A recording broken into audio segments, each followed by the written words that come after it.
Bienvenue dans notre émission Levez vos yeux en haut. Aujourd'hui, le titre de la méditation est Comme un voleur dans la nuit. Pour ce qui est des temps et des moments, vous n'avez pas besoin, frère, qu'on vous en écrive, car vous savez bien vous-même que le jour du Seigneur viendra comme un voleur dans la nuit. 1 Thessaloniciens 5, versets 1 et 2. Nous ne connaissons pas le moment exact du retour de notre Seigneur. Mais que ce soit cette année, l'année prochaine ou dans plusieurs années, le Christ nous a dit qu'il reviendrait comme un voleur dans la nuit. Il dit à tous, veillez. Il viendra à l'heure où un très grand nombre n'y penseront pas. Au moment de sa venue, les hommes demanderont, où est la promesse de son avènement? Satan, l'auteur du mal, révèle maintenant son pouvoir parmi les enfants des hommes. C'est son heure et celle de la puissance des ténèbres. Apparemment, il dirige le monde. Le messager de l'Évangile constatera qu'une puissance pousse le monde à s'opposer de plus en plus vivement au Christ et à son message.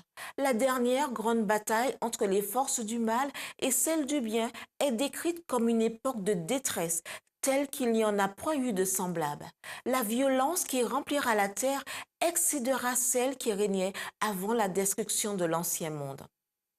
Satan travaille de toutes ses forces pour faire obstacle à l'œuvre de Dieu. Si le peuple de Dieu passe une partie de son temps à enseigner les idées trompeuses de Satan, le royaume du mal s'en réjouira. Quand ceux qui connaissent le chemin par lequel le Seigneur nous a conduits écoutent les esprits séducteurs et s'écartent de la foi, le temps et les efforts requis pour réparer le mal qui s'ensuit représentent du temps et des efforts soustraits à l'œuvre de la proclamation de l'Évangile. Nous devons avertir nos frères et sœurs de ne pas écouter les fausses théories et de se méfier de ceux qui se sont laissés prendre au piège. Si jamais les sentinelles de Dieu ont eu besoin d'être sur leur garde, c'est bien maintenant. La trompette doit rendre un son distinct. Il y aura une proclamation générale de la vérité. La terre entière sera illuminée de la gloire de Dieu. Mais seuls percevront la lumière ceux qui ont cherché à connaître la différence entre la sainteté et le péché.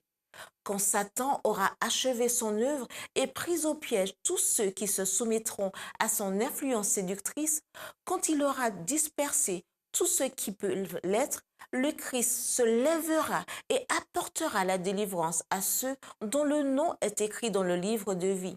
Satan et ses adeptes seront détruits.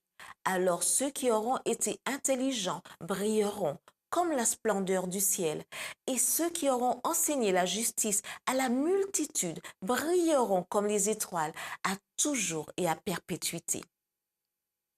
C'était notre émission Levez vos yeux en haut.